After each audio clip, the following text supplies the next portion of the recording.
Shoot करते ही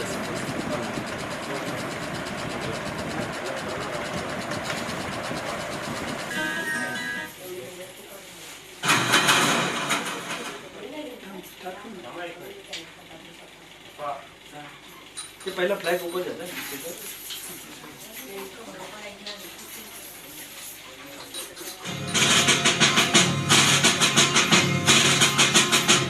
दर्शनासाठी आलेल्या गणेश भक्तांचं शिरधरकर आणि सारंग परिवारातर्फे हार्दिक स्वागत.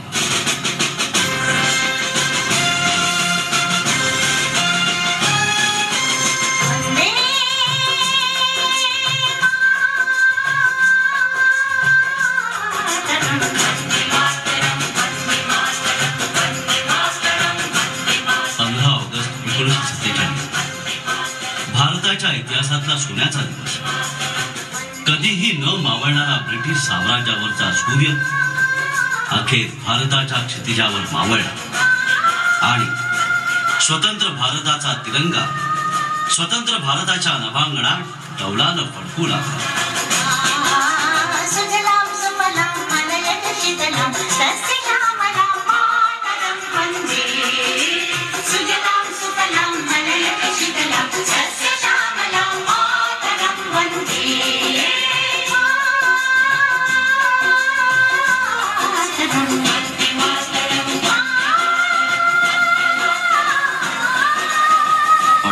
सुदिन पाहण्यासाठी अनेकांना आपल्या प्राणांचं बलिदान करावं लागलं. या स्वातंत्र्य संग्रामात स्त्रियाही अग्रेसर होत्या. आठवतोय ना तुम्हाला त्या झाशीच्या राणीनं दिलेला इंग्रजांना आवाज, मेरी झांसी नहीं दूंगी. ज्यांच्या लेखणीला सुद्धा इंग्रज घाबरत असत असे नरकेसरी लोकमान्य टिळक. स्वराज्य हा माझा जन्मसिद्ध हक्क आहे आणि तो मी मिळवणारच. तर एकीकडे तुम मुझे खून दो मैं तुम्हें आजादी दूंगा अशा सशस्त्र क्रांतीचा नारा देणारे सुभाषचंद्र बोस भर रस्त्यात परदेशी मालाचा ट्रक माझ्या छातीवरून खुशाल जाऊ दे असं म्हणणारा बाबू गेनू मातृभूमीसाठी हसतमुखानं फासावर चढणारे शहीद भगतसिंग आपल्या गरीब अज्ञानी बांधवांना शिका, संघटित व्हा आणि संघर्ष करा असा ज्ञान मंत्र देणारे भारतीय घटनेचे शिल्पकार डॉक्टर बाबासाहेब आंबेडकर आणि आपल्या अहिंसेच्या मार्गाने ब्रिटिशांची नांगी मोडणारे भारताचे खरे राष्ट्रपिता महात्मा गांधी.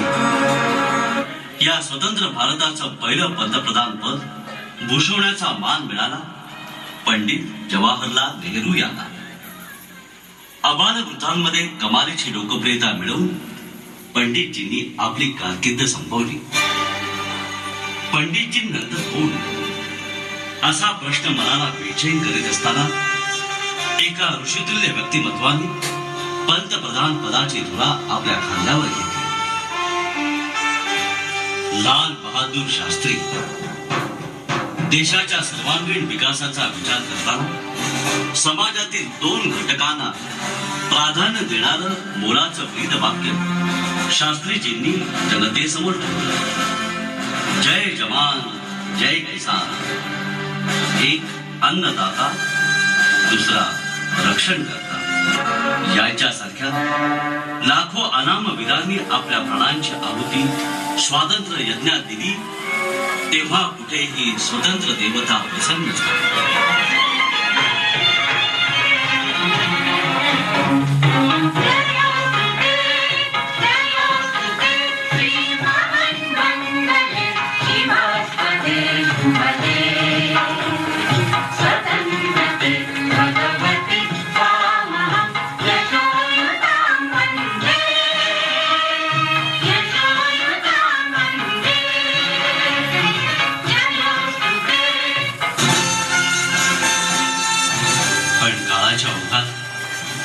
अशी अनेक थोर निस्वार्थी नेते मंडळी भूतकाळाच्या पडद्याआड गेली.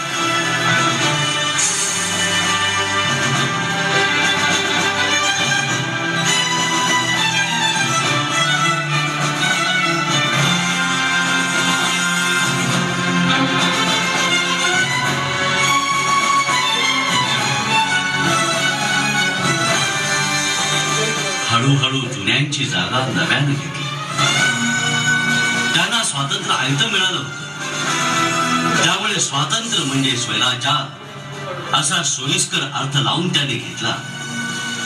परिणामी केवळ स्वतःचं स्थान भक्कम करण्याच्या स्वार्थी नशेत देश मात्र जागोजागी ठिसूळ होत चालला. नव्यानं उभारलेल्या या कोकण रेल्वे प्रकल्पासारखा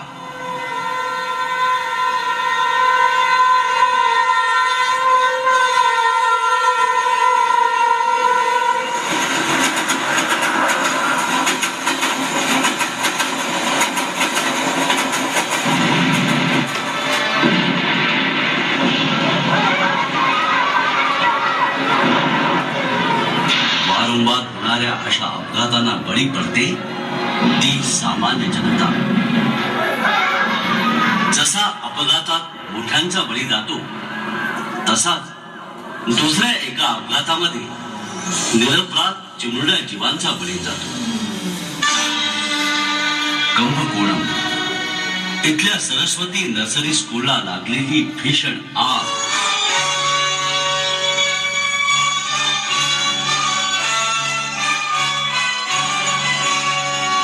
निष्काळजीपणानं शिजवलेल्या खिचडीत 90 निष्पाप मुलं मात्र होरपळून निघाली.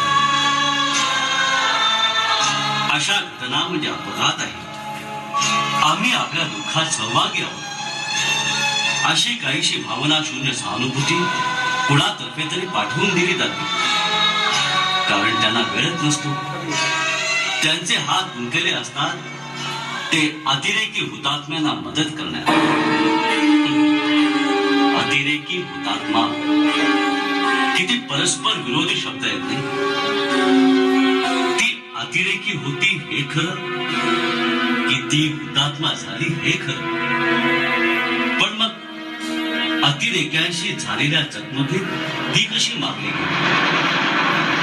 मग तिच्या अंत्ययात्रेत अमर रहेच्या घोषणा कशा दिल्या गेल्या? तिच्या कुटुंबियांसाठी लाखो रुपयांच्या थैल्यांच्या मदतीचा ओघ कसा वाहत गेला? सर्व प्रश्न अनुत्तरित. खरं तर प्रश्न उत्तरांच्या परीक्षेतून प्रगती साधण्याचं क्षेत्र म्हणजे शिक्षण क्षेत्र. अत्यंत प्रामाणिकपणे संपादन केलेल्या ज्ञानातूनच खरा उत्कर्ष होतो. पण तिथेही भ्रष्टाचारी शॉर्टकट्स काढले गेले. ज्या परीक्षेतून सरकारी नोकरी मिळू शकते अशा लोकसेवा आयोगाच्या परीक्षेतही घोटाळा. शालेय आणि महाविद्यालयीन शिक्षणात तर भ्रष्टाचारानं थैमान घातले.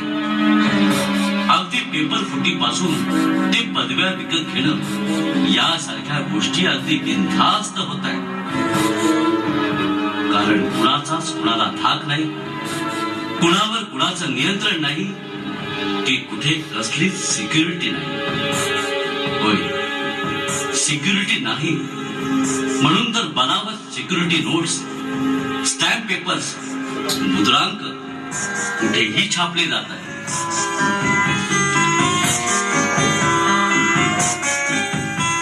तेलगी प्रकरणाची खमंग चर्चा तेवढी सर्वत्र होती आणि अखेरीस नोटा छापायचा कारखाना सुरू केलाय की.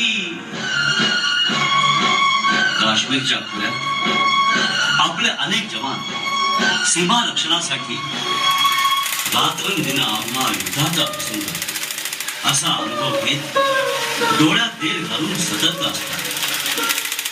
त्यात अनेकांना आपल्या प्राणाचं मूल द्यावं लागतं.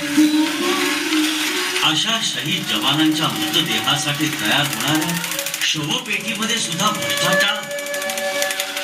हा तर भ्रष्टाचाराचा कळस. खरं तर हा बेशरमपणाचा कळस. निर्लज्जम सदा सुखी या मणीची ही मूर्तिमंत प्रतिमा खरेखुरे नटसम्राट हे याच नाट्य प्रवेशातला आणखीन एक नवा अंक म्हणजे गुटख्यावरची उठवलेली बंदी. अगदी योजनाबद्ध रीतीने तरुण पिढी बर्बाद करण्याचा हा प्लॅन. होय, बर्बादीचं प्लॅनिंग करण्यात यांचं डोकं कसं चालेल ते सांगता येणार नाही. आता हेच पहा ना.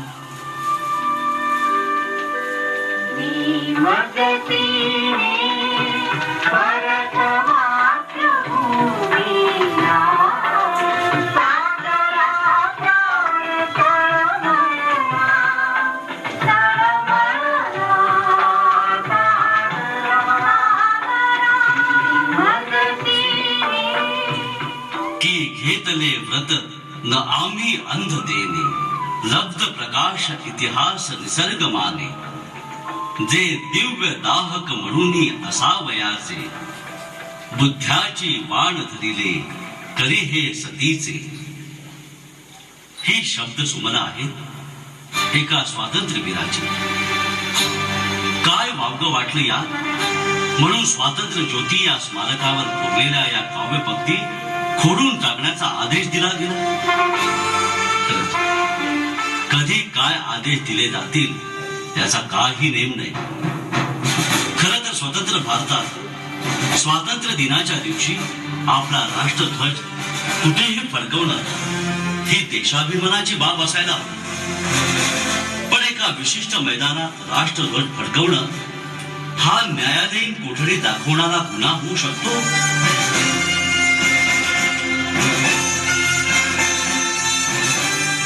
ही गोष्ट खरोखरीत मती गुंग करून टाकणार. आज सभोवताली पाहता मेंदू बधीर करून टाकणाऱ्या अशा अनेक गोष्टी पाहायला मिळतात. आपल्या देशात, आपल्या राज्यात, आपल्या शहरात जणू आपणच होत चाललोय अल्पसंख्याक. अशा वेळी मात्र आठवावासा वाटतो तो छत्रपती शिवरायांचा पाळा. पण त्या क्षणी मात्र शिवरायांचं नाव काढतात आठवतो तो अप्रत्यक्ष रीतीने या शिवकल्याण राजाचा अपमान करणारा, रायगडावरच्या मेघडंबरी शिवप्रतिमा स्थापन करण्यास विरोध करणारा संतापजनक प्रस्ताव. निदान आता तरी मराठी मन पेटून निघायला हवं, मराठी रक्त उसळून निघायला हवं. हीच वेळ आहे संघर्षाची.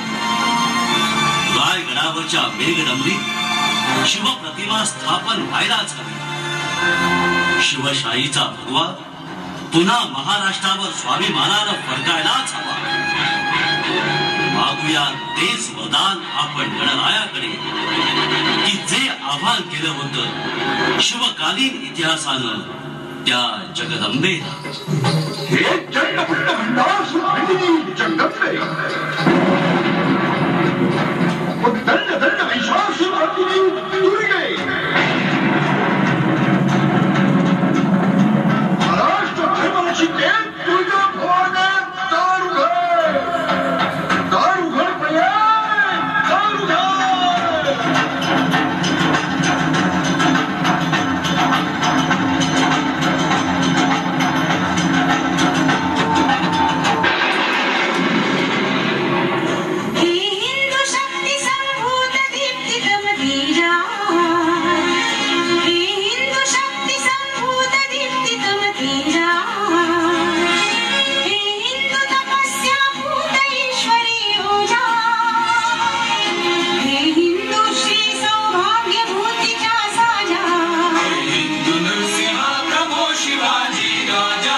दर्शनासाठी आलेल्या गणेश भक्तांचं शिरधनकर आणि सारंग परिवारातर्फे हार्दिक स्वागत.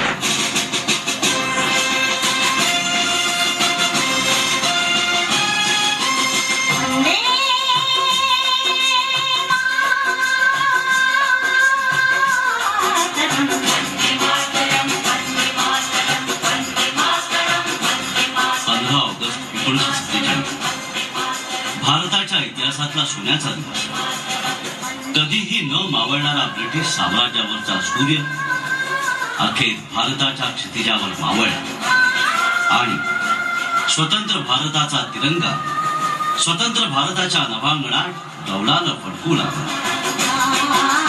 सुजलाम सुफलाम मलयज शीतलाम तस्य श्यामलाम मातरम वन्दे. सुजलाम सुफलाम मलयज शीतलाम तस्य श्यामलाम मातरम वन्दे. मातरम वन्दे मातरम. पण हा सुदिन पाहण्यासाठी अनेकांना आपल्या प्राणांचं बलिदान करावं लागलं. या स्वातंत्र्य संग्रामात स्त्रियाही अग्रेसर होत्या. आठवतोय ना तुम्हाला त्या झाशीच्या राणीनं दिलेला इंग्रजांना आवाज, मेरी झांसी नहीं दूंगी. ज्यांच्या लेखणीला सुद्धा इंग्रज घाबरत असत, असे नरकेसरी लोकमान्य टिळक. स्वराज्य हा माझा जन्मसिद्ध हक्क आहे आणि तो मी मिळवणारच.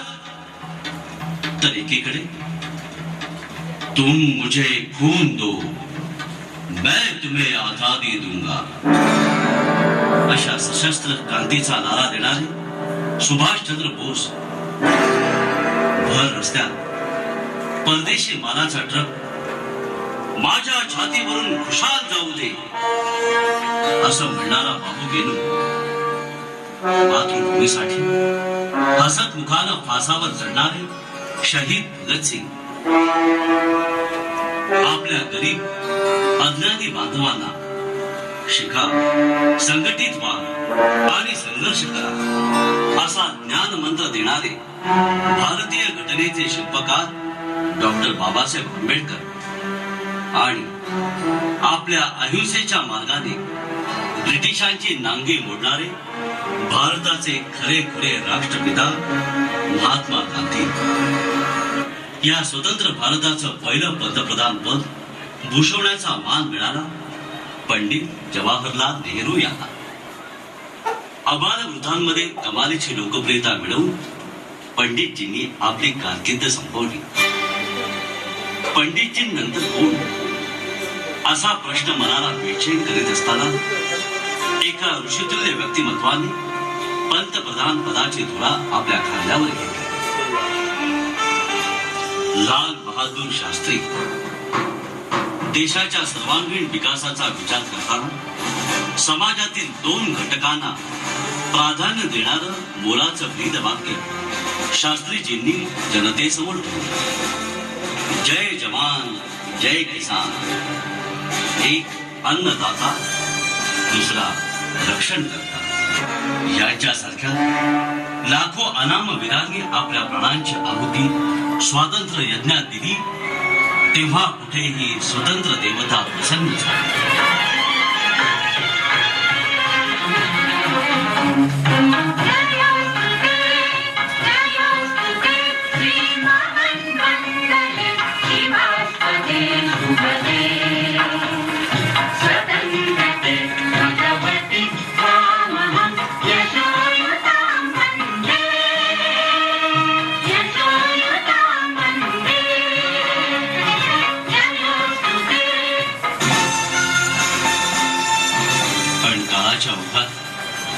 अशी अनेक थोर निस्वार्थी नेते मंडळी भूतकाळाच्या पडद्याआड गेली.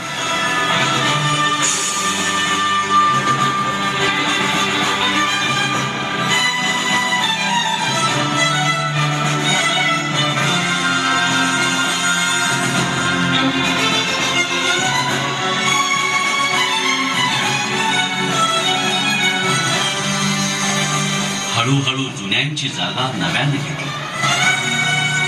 त्यांना स्वातंत्र्य आयतं मिळालं होतं. त्यामुळे स्वातंत्र्य म्हणजे स्वैराचार असा सोयीस्कर अर्थ लावून त्यांनी घेतला. परिणामी केवळ स्वतःचं स्थान भक्कम करण्याच्या स्वार्थी नशेत देश मात्र जागोजागी ठिसूळ होत चालला. नव्यानं उभारलेल्या या कोकण रेल्वे प्रकल्पासारखा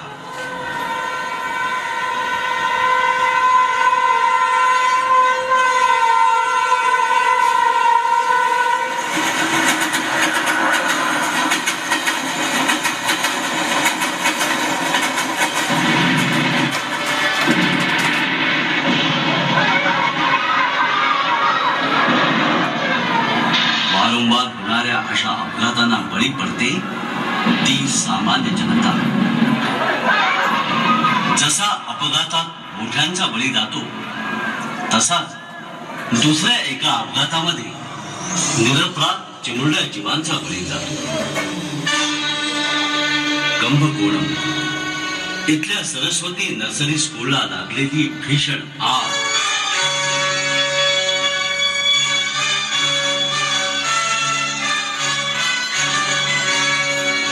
निष्काळजीपणानं शिजवलेल्या खिचडी 90 निष्पाप मुलं मात्र होरपळून निघाली. अशा घटना म्हणजे अपघात आहे. आम्ही आपल्या दुःखात सहभागी आहोत अशी काहीशी भावना शून्य सहानुभूती कुणातर्फे तरी पाठवून दिली जाते. कारण त्यांना मिळत नसतो. त्यांचे हात गुंतलेले असतात ते अतिरेकी हुतात्म्यांना मदत करण्यात. अतिरेकी हुतात्मा किती परस्पर विरोधी शब्द आहेत नाही. ती अतिरेकी होती हे खरं की ती हुतात्मा झाली हे खरं. पण मग अतिरेक्यांशी झालेल्या चकमकीत ती कशी मागणी गेली. मग तिच्या अंत्ययात्रेत अमर रहेच्या घोषणा कशा दिल्या गेल्या. तिच्या कुटुंबियांसाठी लाखो रुपयांच्या थैल्यांच्या मदतीचा ओघ कसा वाहत गेला. सर्व प्रश्न अनुत्तरित. खरं तर प्रश्न उत्तरांच्या परीक्षेतून प्रगती साधण्याचं क्षेत्र म्हणजे शिक्षण क्षेत्र. अत्यंत प्रामाणिकपणे संपादन केलेल्या ज्ञानातूनच खरा उत्कर्ष होतो. पण तिथेही भ्रष्टाचारी शॉर्टकट्स काढले गेले. ज्या परीक्षेतून सरकारी नोकरी मिळू शकते अशा लोकसेवा आयोगाच्या परीक्षेतही घोटाळा. शालेय आणि महाविद्यालयीन शिक्षणात तर भ्रष्टाचारानं थैमान घातले. अगदी पेपर फुटीपासून ते पदव्या विकत घेणं यासारख्या गोष्टी अगदी बिनधास्त होत आहेत. कारण कुणाचाच कुणाला धाक नाही. कुणावर कुणाचं नियंत्रण नाही की कुठे कसलीच सिक्युरिटी नाही. होय, सिक्युरिटी नाही म्हणून तर बनावट सिक्युरिटी नोट्स, स्टॅम्प पेपर्स, मुद्रांक कुठेही छापले जातात.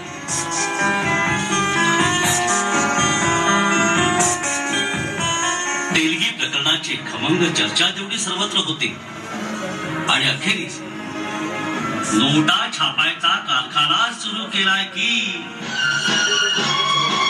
काश्मीरच्या खोऱ्यात आपले अनेक जवान सीमा रक्षणासाठी रात्रंदिन आम्हा युद्धाचा प्रसंग असा अनुभव घेत डोळ्यात तेल घालून सतर्क असतात. त्यात अनेकांना आपल्या प्राणाचं मूल द्यावं लागतं. अशा शहीद जवानांच्या मृतदेहासाठी तयार होणाऱ्या शवपेटीमध्ये सुद्धा भ्रष्टाचार. हा तर भ्रष्टाचाराचा कळस. खरं तर हा बेशरमपणाचा कळस. निर्लज्जम सदा सुखी या म्हणीची ही मूर्तिमंत प्रतिमा. खरेखुरे नटसम्राट हे. याच नाट्य प्रवेशातला आणखीन एक नवा अंक म्हणजे गुटख्यावरची उठवलेली बंदी. अगदी योजनाबद्ध रीतीने तरुण पिढी बर्बाद करण्याचा हा प्लॅन. होय, बर्बादीचं प्लॅनिंग करण्यात यांचं डोकं कसं चालेल ते सांगता येणार नाही. आता हेच पाहणं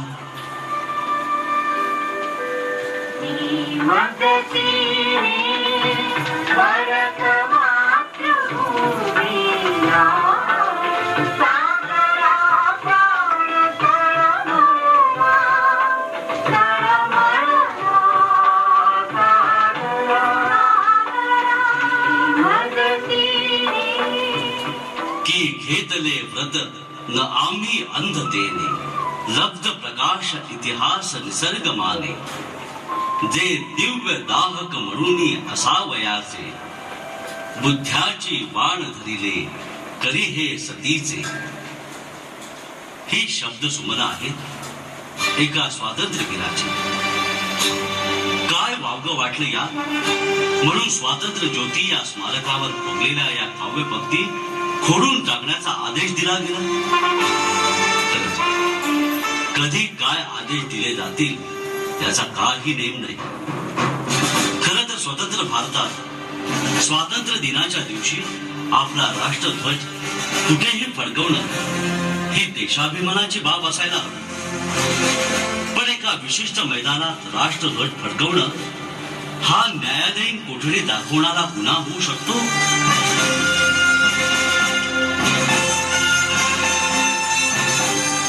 ही गोष्ट खरोखरीच मती गुंग करून टाकणार. आज सभोवताली पाहताना मेंदू बधीर करून टाकणाऱ्या अशा अनेक गोष्टी पाहायला मिळतात. आपल्या देशात, आपल्या राज्यात, आपल्या शहरात जणू आपणच होत चाललोय अल्पसंख्याक. अशा वेळी मात्र आठवावासा वाटतो तो छत्रपती शिवरायांचा पाडा. या क्षणी मात्र शिवरायांचं नाव काढतात आठवतो तो अप्रत्यक्ष रीतीने या शिवकल्याण राजाचा अपमान करणारा रायगडावरच्या मेघडंबरीत शिवप्रतिमा स्थापन करण्यास विरोध करणारा संतापजनक प्रस्ताव. निदान आता तरी मराठी मन पेटून निघायला हवं. मराठी रक्त उसळून निघायला हवं. हीच वेळ आहे संघर्षाची. रायगडावरच्या मेघडंबरीत शिवप्रतिमा स्थापन व्हायलाच हवी. शिवशाहीचा भगवा पुन्हा महाराष्ट्रावर स्वाभिमानानं फडकायलाच हवा. मागूया तेच वरदान आपण गणरायाकडे की जे आव्हान केलं होतं शिवकालीन इतिहासानं त्या जगदंबेला. हे चंडमुंड भंडार सुखंडिनी जगदंबे दंड दंड वैशाख सुखंडिनी दुर्गे महाराष्ट्र धर्मरक्षिते दुर्गा भवाने दारुघर दारुघर पडे दारुघर.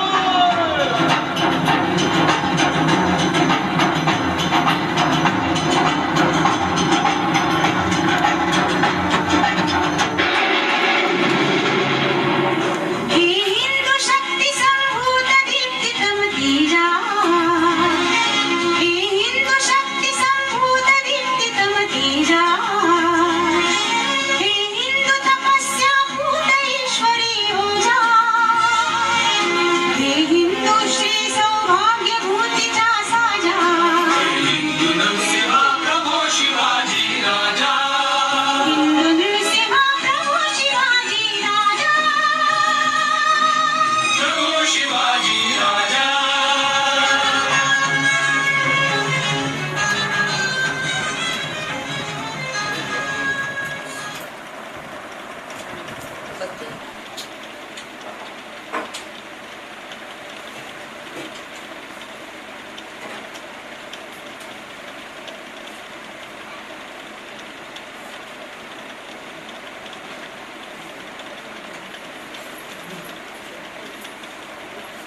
doing, you have